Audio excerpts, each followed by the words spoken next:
Bienvenue dans Hors du Ring, le podcast de tous les combats 100% féminins. Que tu sois une combattante dans la cage, sur le ring ou dans la vie, parfois c'est dans ta tête que ça cogne fort. Si tu traverses des doutes, des remises en question, si t'en as marre de lutter en silence, si tu veux enfin comprendre ce qui se joue en toi avant, pendant ou après le combat, alors ici, t'es au bon endroit. Ici, tu peux déposer les armes, les gants, respirer et reconnecter avec la force que t'as peut-être oubliée. Je suis Mathilde Declercq, préparateur mental, et dans chaque épisode, je t'aide à transformer ton chaos personnel en puissance intérieure. Aujourd'hui, j'ai envie de te parler de ce truc bizarre. Tu sais, ce moment où t'es pas vraiment en panique, t'as pas vraiment peur de ton adversaire, t'as bossé dur, t'as ton niveau, t'as toutes les armes qu'il faut, mais à l'intérieur, il y a une espèce de petit poids, une tension invisible là, entre tes omoplates ou une toute petite boule dans ton estomac, comme si t'étais pas juste en train de te battre pour toi, mais surtout pour les autres. Et ça, c'est le piège. Tu montes sur le ring ou dans la cage et sans t'en rendre compte, t'as embarqué tout un public imaginaire avec toi. Tes coachs, ta team, tes potes, même parfois ton ex, tes parents. Et dans ta tête, eh bien ça tourne. Ça tourne en boucle. Faut pas que je les déçoive. Faut que je leur montre que je suis à la hauteur. J'ai pas le droit de foirer maintenant.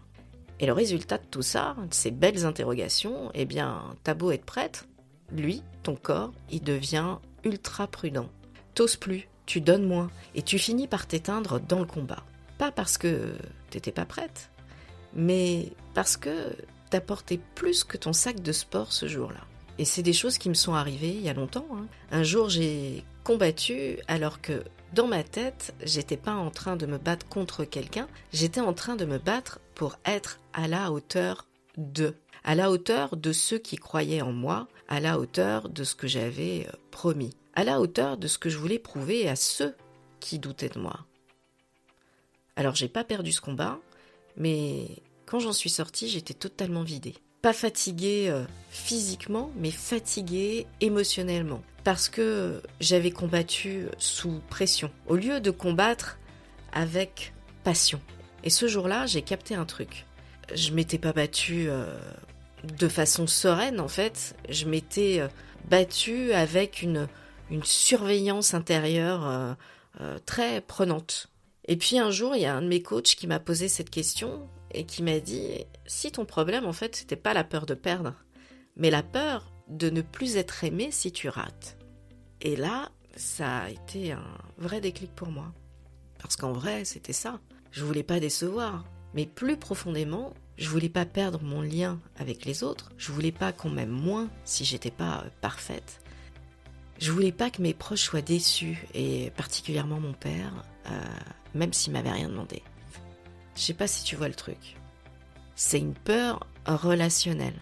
C'est ton système émotionnel qui fait l'amalgame entre rater un combat et perdre ta valeur aux yeux des autres. Et quand ton cerveau y croit ça, eh bien il va tout faire pour éviter cette blessure relationnelle. En fait, la peur de décevoir, c'est un signal d'attachement conditionnel. C'est ton inconscient qui croit encore que ton mérite est égal à ta valeur. Et que si tu rates, eh bien tu mérites moins d'amour, moins de respect, et où t'as plus ta place en fait. Mais c'est totalement faux, et surtout, c'est super lourd à porter en combat. Parce que quand tu combats, t'es pas là pour réparer quelque chose. T'es pas là pour te justifier non plus. T'es pas là pour prouver que t'as le droit d'exister, tu existes déjà. T'es là pour t'exprimer. Et ça, tu peux pas le faire si t'as une boule dans le ventre ou si t'as les omoplates qui sont un peu tendax. Alors la prochaine fois que tu sens cette pression de bien faire, eh bien arrête-toi. Respire et pose-toi cette question. Qu'est-ce que je cherche à prouver et à qui ?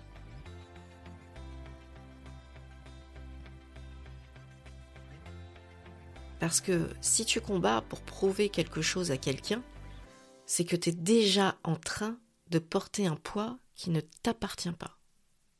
Et souvent tu verras, ce que tu veux prouver, c'est pas ton adversaire. C'est souvent un regard du passé, un il faut que tu as intégré il y a super longtemps. Mais ton job, en fait, c'est pas de prouver. Ton job, c'est de t'exprimer, d'incarner, de venir avec qui tu es. Et ça, personne ne peut te l'enlever. La peur de décevoir, elle ne se calme pas avec plus d'efforts. Elle se calme avec plus d'amour de soi. Et tu peux commencer par te le donner, d'essayer de te le donner à toi, cet amour. Ce jour-là, tu ne combats plus pour être parfaite. Tu combats juste pour être toi. Alors la peur de décevoir est une ancienne stratégie de survie. Elle vient de tes blessures, de ta loyauté, mais aujourd'hui, t'as grandi. T'as plus besoin de performer pour être aimé, t'as juste besoin d'être pleinement toi. Et quand tu lâches ce fardeau, eh bien tu récupères une puissance tranquille, une liberté de mouvement et une jolie lumière dans tes yeux. Et crois-moi, il n'y a rien de plus dangereux qu'une meuf ou qu'un mec qui n'a plus rien à prouver, mais tout à exprimer. Ta valeur, elle ne bouge pas, même quand tu doutes, ou même quand tu te loupes. Si t'écoutes cet épisode en te disant « Ok, c'est exactement ce que je vis, mais j'arrive pas à m'en sortir », alors écoute bien. Tu peux pas juste réfléchir différemment, tu dois ressentir différemment. Et ça se travaille, c'est exactement ce que je fais avec les combattants que j'accompagne. On va pas juste parler mental, on va reprogrammer ton système pour que le jour du combat, eh bien, ton corps sache qu'il est en sécurité, même sous pression. Sache une chose, t'as pas besoin d'être parfaite pour mériter ta place, en fait, t'as juste besoin d'être pleinement toi. Alors si cet épisode t'a parlé, n'hésite pas à t'abonner, à laisser un avis ou à le partager autour de toi. Et si tu ressens le besoin d'être plus loin, d'être accompagné, les coordonnées sont dans la description. On se retrouve très vite pour un nouvel épisode. À bientôt.